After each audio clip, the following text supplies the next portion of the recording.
la idea de que el matadero de la historia no, digamos, sirve a pesar de todo para afirmar el progreso de la conciencia y de la objetivación, esto es fundamental, de la libertad en el mundo sobre la naturaleza, un mundo que ya empieza por ser habitable, de ahí viene hábito, habitar. Hemos estado poseídos, seguimos estando poseídos.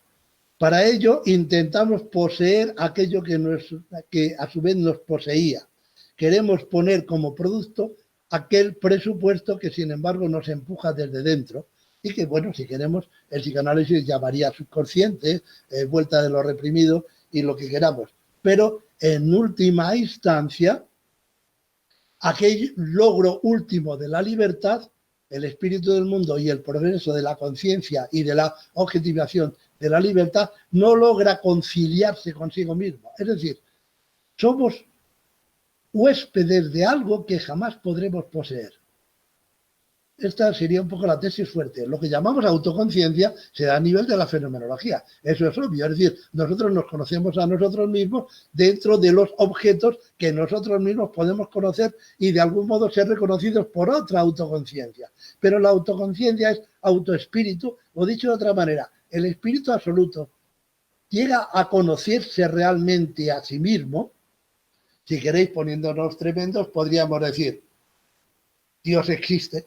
Esa sería casi, digamos, en el nivel representativo, el último punto. Es decir, la absoluta conciliación de sí mismo consigo mismo, cuando sabemos que libertad y libertad absoluta es ser cabe sí mismo, pero cabe sí mismo, by sixes, es decir, en la propia casa, dentro de lo otro de sí, es decir, hacer de lo otro dentro de lo cual estamos, hacer nuestra casa, convertir en mundo el espacio que nos corresponde de naturaleza, ¿verdad? Ese es el gran tema. Y es un tema que efectivamente, en mi opinión, Hegel no logra porque no quiere lograr. Porque de esta manera, digamos, la conflictualidad en que consiste en la libertad y la creatividad humana, tanto a nivel individual como colectivo y luego artístico y religioso, sería imposible. Sería pura habituación y Hegel dice exactamente las mismas palabras en el parágrafo 151 de el Chusat, de la Rex Philosophy, las mismas palabras que al final de la filosofía de la naturaleza, que el individuo se cosifica, se osifica, se hace hueso, se acostumbra de tal manera a su entorno que se hunde dentro de él y eso significa la muerte. Y por lo tanto, esa muerte, que es el final de la filosofía de la naturaleza y el comienzo de la filosofía del espíritu, atención, no es que se pase de una a otra, es que la muerte del individuo es el nacimiento de la conciencia de la muerte y de la capacidad de guardarla y resguardarse de ella, de cuidarse de ella a la vez que se cuida dentro del propio espíritu, como reflexión, ¿no? Si esto es así, si esta bisagra, la sospecha es que es imposible la realización última de la libertad, pero que también es absolutamente indeseable. Con lo cual, dicho sea de paso, todas las monsergas sobre el fin de la historia, el fin del arte y toda esta serie de fines no tienen menos sentido. El famoso gallo que canta al final, perdón, no es un gallo, es el ave de Minerva, en cambio, sí es verdad, porque los poetas mienten mucho, sabemos que le dijo a Heine que no era un gallo, que no era un ave de Minerva, sino que era el gallo que cantaba la alborada de la libertad. Como dicen los italianos, può darsi, ¿no?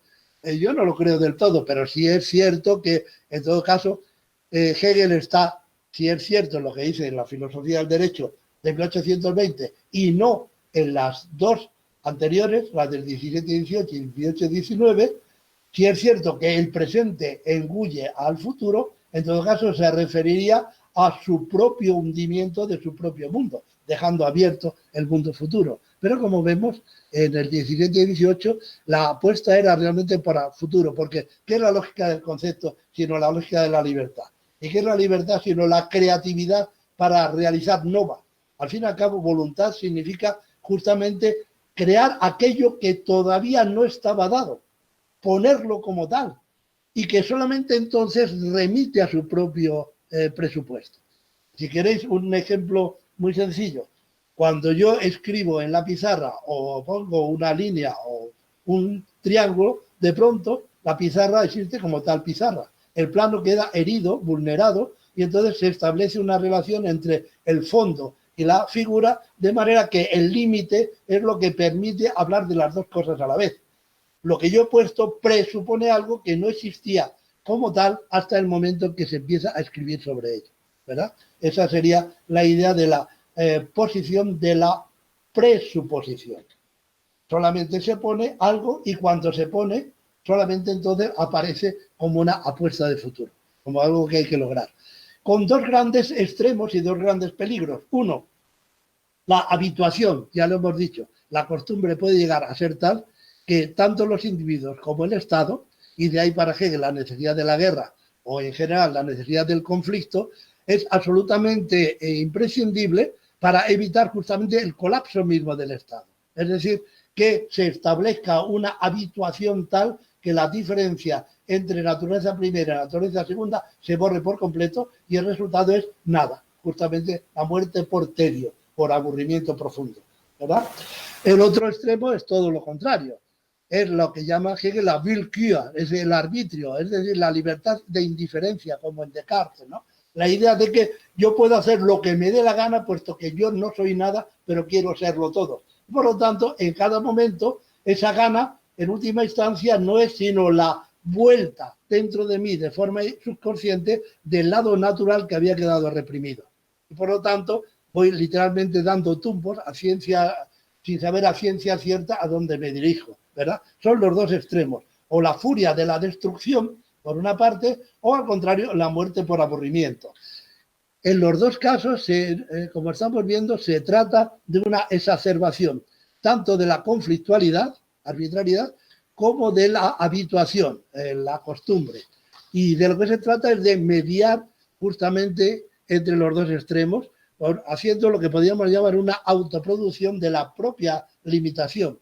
Recordemos que la fenomenología del espíritu se dice famosamente en el capítulo 8 que quien comprende sus propios límites sabe sacrificarse.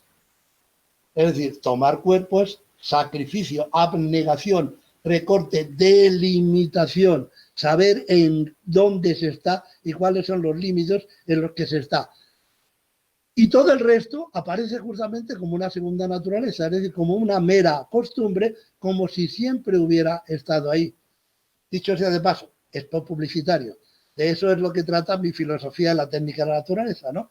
La naturaleza es toda ella técnica, salvo las rebabas o los residuos que vuelven una y otra vez a acecharnos y a asediarnos, pero mientras tanto estamos haciendo como si el mundo que nosotros conocemos fuera el mundo de siempre, el mundo habitable, el mundo al que estamos habituados. Como si dijéramos, el hábito es el paisaje del espíritu, es el lugar donde se construyen las figuras. Yo no sé si en México se hace también lo que aquí llamamos el Belén o el nacimiento, ¿no? Que es construir paisajes montañosos y luego ir poniendo, poblándolo con las figuritas, pastores, el niño Jesús y tal. Bueno, realmente, digamos, el paisaje es el hábito, pero naturalmente si nosotros no lo poblamos, digamos, dramáticamente con el acercamiento de los Reyes Magos, con el rey Herodes y sus soldados, es decir, si no creamos posibilidad de conflicto, pues el paisaje es muy aburrido. Como decía Hegel, cuando paseaba por los Alpes berneses y veía la cascada, ¿verdad? ¡Qué desperdicio! ¿No? ¡Qué dispendio! De aquí se podría hacer una central eléctrica si hubiera estado un poco más adelante en el tiempo, ¿verdad? Así pues, este espíritu en la máquina, esta conflictualidad en la costumbre misma, tiene varios factores de domesticación y esos factores de domesticación corresponden a los tres momentos de la filosofía del derecho, que a su vez repiten a nivel concreto lo que son los momentos abstractos de las tres partes de la ciencia de la lógica. De manera que si intentamos deshuesar la ciencia del derecho de la ciencia de la lógica, no nos queda sino un armazón muerto, ¿verdad? Y esto, por desgracia, no se nota tanto en el compendio. Al fin y al cabo era un compendio. Afortunadamente tenemos también los apuntes de los alumnos y las distintas versiones de la filosofía del derecho. En fin,